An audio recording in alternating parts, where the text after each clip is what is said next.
very pleased to introduce our next guest. I think we can just switch exactly to her. I see she's coming up now. Hi, Liane. You're muted, just so you know. And hey, Bill. Very happy to introduce the next current chair of the Air Resources Board. And we have asked you, I know you haven't had a lot of chance to talk with a lot of our members yet, so this is just a chance for us to get to know you. I of course know you, but we'll talk about that. I thought I would give you a few minutes just to share your background and maybe what some of your goals are for while you're chair of the Air Resources Board. And that's you. All right. Thank you so much. Thanks for having me here.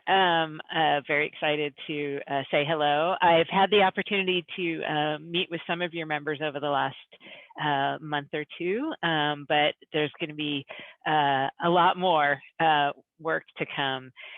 So I'm Liane Randolph, new chair of CARB. Very happy to be here. I have spent the last 10 years in state government, but previous to that, I worked in local government. I was an attorney at the Myers-Nave firm, and I was city attorney for the city of San Leandro and Sassoon City as well. And that's where Bill and I first met. We worked together, and I used to assign him lots of detailed legal memos to write. And it's kind of fun seeing you in this role, Bill, because I feel like it's a perfect role for you because you're a big thinker, but also, very practical and detail oriented. So very excited to see you. So as I mentioned, I've done a lot of work in state government at the Natural Resources Agency, where I was General Counsel and Deputy Secretary in Governor Brown term number 3. And I was a commissioner at the Public Utilities Commission for 6 years, and now at the Air Resources Board. And I would say the thing I most enjoy about working in government is the interagency partnerships. We are a state with ambitious goals for climate, for our transportation system, for our communities. And if we're going to achieve those goals, we have to work together. We have to form strong partnerships, through all levels of government. And it's something I really enjoy doing. I think I have a conversation with one of our government partners, either another state agency, a regional air district, city transit authority, federal government on an almost daily basis in my new role. And those conversations are a chance to learn, a chance to share ideas, and a chance to find solutions.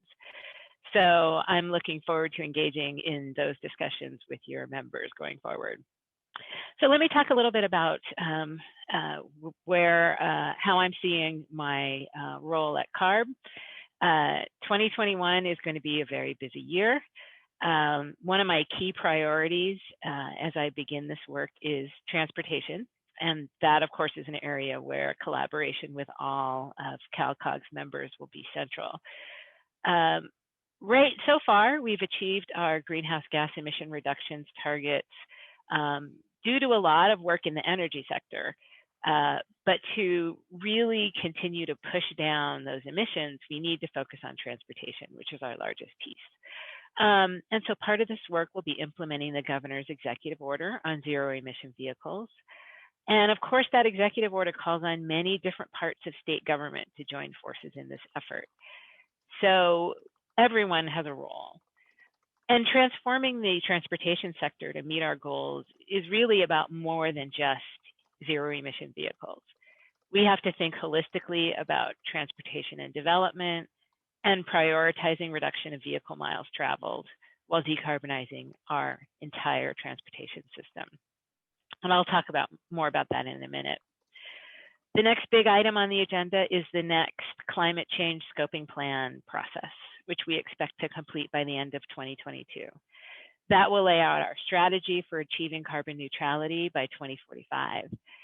And it'll be a huge shift that will demand near-term and lasting solutions to ensure reductions. A third priority for CARB this year is infusing equity considerations into our work and focusing our efforts and partnerships on directly addressing the disproportionate levels of pollution faced by low-income communities and communities of color. Clean air in every community is the goal, but we really need to prioritize those communities that have been impacted the most. One way we'll be addressing this is through our AB 617 Community Air Protection Program. The program is unique in its emphasis in building partnerships between CARB, communities, and their air districts. The AB 617 program helps us learn about community interests and priorities, including community interest in improving land use to protect public health. And I really want to make sure the AB 617 program is working as effectively as it can. I want to explore how we can leverage the solutions we come up with in AB 617 communities to address air pollution in other communities around the state. As some of you know, we have a process to choose AB 617 communities for monitoring and emissions reduction plans, but the program is simply not large enough to address all the communities that need assistance. So we really need to leverage the solutions that we develop in those chosen communities to broadly improve air quality issues in all impacted communities. So I'm really looking forward to prioritizing that work. And of course, transportation. As I mentioned, zero emission vehicles can't get us there on their own. Even if we meet the executive order's targets, we'll still have internal combustion engine vehicles on our roads for many years to come. So it's crucial that we plan and build development that promotes mobility while allowing people to depend less on individual cars. Increasing access to and use of reliable options for walking, biking, clean public transit is key. We want to foster communities that not only have lower greenhouse gas emissions, but that are good places to live, where people can efficiently get to work, school, and wherever else they need to go without having to spend hours behind the wheel. Reducing vehicle miles traveled by reducing dependence on cars can also alleviate other impacts on congestion in our transportation system, such as the rise in e-commerce and freight movement. Sustainably focused development will help us address inequities by mitigating transportation deserts in underserved communities, reducing vehicle emissions in already burdened communities, and alleviating long commutes. And so SB 375, a first of its kind law when it passed in 2008, really aims to promote those patterns of growth that achieve multiple goals. And we are all aware there's a lot more work to be done to fulfill the promise of SB 375. As you know, our 2018 progress report found that California is currently not on track to meet the GHG reductions expected from the program. The reasons behind this are complex, but the responsibility to achieve 375's goals is a shared one. The work before us involves many different players, doesn't fall neatly under any individual jurisdiction, and so we really need to work together, communicate clearly and openly with one another, and build strong working relationships amongst all players to successfully achieve our collective goals. And CARB is committed to doing our part. We're committed to working with all of you and other agencies to better align state policies that affect sustainable community strategies so that we can facilitate implementation of those strategies by regional and local governments. CARB is an enthusiastic participant in the recently convened MPO State Agency Working Group, and I'm looking forward to seeing what collaborations and partnerships come out of that forum. And the scoping plan update will address the actions that the state can take to reduce GHG emissions and understand what we can do to support regional and local work. We'll also continue current programs to expand mobility options and reduce VMT, such as the Sustainable Transportation Equity Project. which distributes funds to support clean, equitable transportation in disadvantaged and low-income communities. Grants for this pilot program have been awarded to regional and local partners throughout the state. And we should keep in mind that another key partner in all of this work will be the federal government, particularly given the priorities of the new administration. We're looking forward to working with the Biden administration to achieve our shared climate, public health, and economic goals. And we expect to partner with our federal counterparts on regulations to reduce air pollutants and GHG emissions, and critically to build infrastructure for the clean transportation system. I'm really hopeful that the infrastructure package that gets talked about a lot at the federal level will come to pass and will support all of our work in important ways. So I'm looking forward to engaging in all of this work with all of you. Together, we can create clean, accessible, efficient transportation systems that serve the needs of our community. And I really look forward to working with you in the coming years and to hear your thoughts and questions in our discussion this morning. Thank you, Liane. I'm going to ask a couple of questions first, and then we may open it up. And I'll just say that this is my revenge for all those memos that you gave me to do. I was thinking about all those conflict of interest memos. I was like, I'm going to get her back.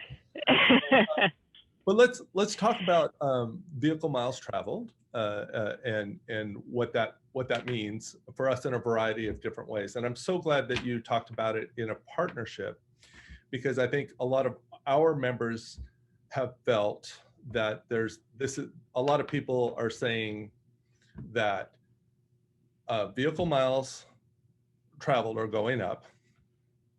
SB 375 is not implemented. Therefore, MPOs are not doing their job. And I think you indicated that it's much more complex than that, and that there are partnerships, and that's a harder story to tell. And we would hope to have your help in telling that story, because we think that being accurate here will help build a better plan to actually achieve the state goals, if that makes sense. So let's talk about VMT and electric vehicles.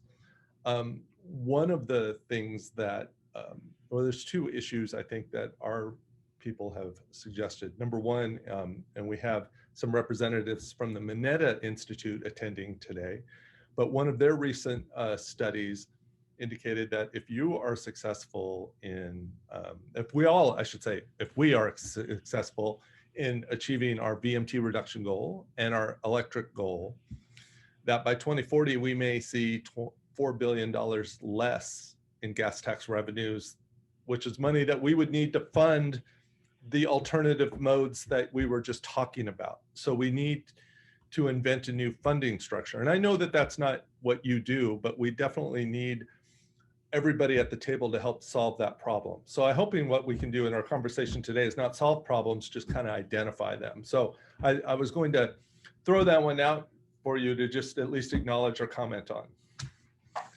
Yeah, that's a really good point. I mean, the VMT is such a complex issue because, the analysis indicates that, for instance, increasing gas prices doesn't necessarily affect, doesn't necessarily reduce VMT, because people are, so their transportation patterns are so kind of baked in, and understanding kind of the land use implications and how challenging it is for low-income families to really be able to reduce how much they drive if their jobs and sources of income are dependent on driving. And to your point, there is this sort of kind of perverse challenge with, we want people to buy less gas, but at the same time, we are funding a lot of our transportation work with gas. It's almost like the other corollary is the cigarette tax, right? It's like the cigarette tax funds all these awesome programs, but we really want people to not buy cigarettes, and it's just this sort of challenging cycle. So I think there's a lot of different levers, I think, as a state that we can pull. Our innovative clean transit rule and sort of making transit cleaner and more accessible, incentive programs to incent clean mobility options. I know Laura Friedman is going to be speaking with you later, and she's a big proponent of thinking about, what are some other mobility options besides just transit and just cars, and sort of being creative in building new ways for people to get around. I think there's a lot of interesting opportunities out there. Well, and this will blend two of the issues you raised, because at least when our technical people use their travel models to determine how much, and it computes, and it's a model, and they're flawed, but they also are very helpful. But the one thing the lever that is strongest to pull is pricing, right? The more expensive you make it to drive, the less people will drive. But that also that's really good for climate, but it's really bad for equity concerns usually. Yep. And so, I'm not asking you to solve the problem here this morning, because we've been thinking about it for a long time and haven't solved it. But I think it's a thing that we have to work on together. Yeah, and I think this goes back to kind of the partnering with the federal government and thinking about how we think about funding, and to the extent that we're able to get new funding, how do we think about where to put it in a way that kind of supports these goals. And it's something that at the state level we can be thinking about, like, are we incentivizing the right things, and are we being the most effective that we can be in terms of deploying our resources and programs. Well, now I'll ask a slightly different question, and I almost just introduced you as Liane, because your predecessor we just knew as Mary. So I feel like it's a one name introduction. How are you doing following? How is it to follow somebody who's left such big shoes to fill? Oh my gosh, that is a great question. Yeah, it's challenging, because it's Mary's something of an icon, and so it is. It's kind of a unique sort of position to be in, but I feel like I have the opportunity to really kind of chart a path and think about how I approach CARB and the day-to-day work of the agency, and as Mary continues to kind of have her sort of international platform and the work that she's continuing to do, I think she's not in this position, but she's still influencing policy and work, which is excellent. So that's kind of nice, because it gives me the chance to focus on the day-to-day work at CARB, and just I'm kind of a pretty practical person, so I kind of roll up my sleeves and delve into the nitty-gritty and the detail, and so I'm just looking forward to doing that and thinking about the pieces of the work we're doing that I really want to put my personal focus on and my personal emphasis on. I am very, very interested in our heavy duty and medium duty trucking opportunities in terms of zero emission vehicles, and then of course thinking about it in the context of the SB 375 work, and it's kind of an exciting opportunity, and I feel like CARB has done so much to build the light duty vehicle market, that that's progressing really quickly, and we have the Governor's Office of Business and Economic Development, and we have the CEC working hard in those areas. And so I'm super excited to kind of focus a lot on the larger vehicles and agricultural vehicles and things like that. So there's a lot of work to be done, and I'm super excited to be doing it. One of the things that I have told people that why I'm excited about you is I do get to work with you and know you as just a great person, but I'm also excited that about your role as a city attorney and kind of the pragmatism that you have to balance multiple regulations the way the city does, balance these different laws that city does, and you've had to enjoy 3 minutes of testimony in a variety of formats. So maybe you can explain how you think, your local, how you'll tap into your experience with local government in your new role. Yeah, I still remember Lou Filipovich at 36719. Oh my gosh, I've forgotten the street name. I used to know the street name. He would comment on every single city council meeting. Laverne Drive, that's it. He lived on Laverne Drive. So I guess one of the things I enjoyed about local government is that it's very sort of on the ground, right? I mean, it's like it is where the rubber meets the road. It is, that building there came about because of work that I did with the staff, with the planning staff at City Hall, and it's so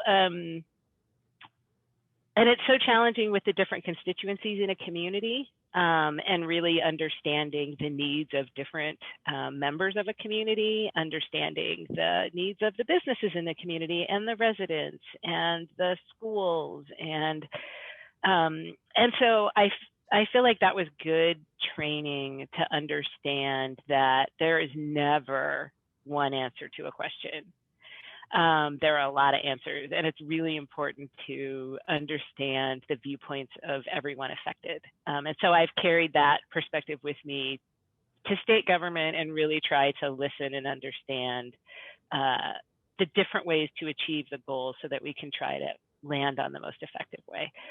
And then lastly, I'll just point out that my first CARB meeting was 12 hours long because we had a couple of agenda items that had a lot of robust public comment.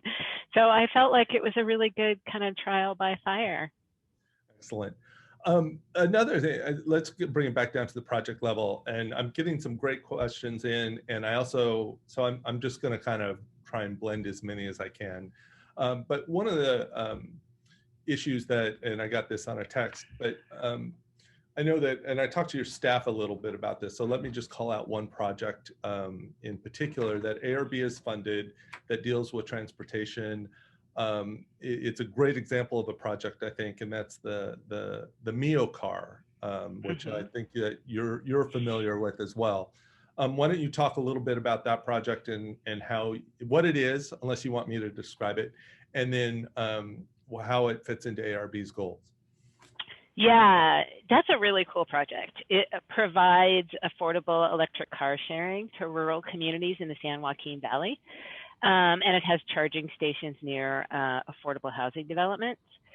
And the cool thing about this project is that it grew from a collaboration between UC Davis researchers, including CARB board member Dan Sperling, who I'm sure a lot of you know, who's just amazing, and leaders of San Joaquin Valley's 8 MPOs. And so that's an example where funding has been provided by revenues from our cap and trade program. And that program provides a lot of innovative transportation solutions.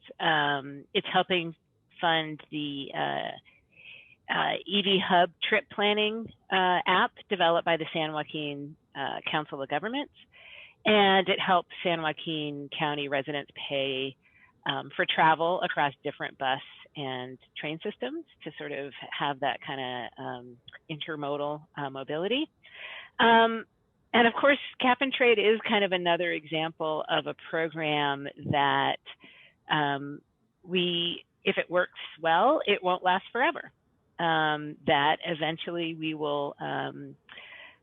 it will produce decreasing revenues as we reduce the emissions that are covered by the program. So that's another area where we sort of need to think holistically about sort of how we sustain this work in the decades to come. Well, and maybe I'll just take this moment to make a point. I was just informed that we were supposed to end like 3 minutes ago, but oh dear. No, I'm fine because this is a great conversation, and I apologize.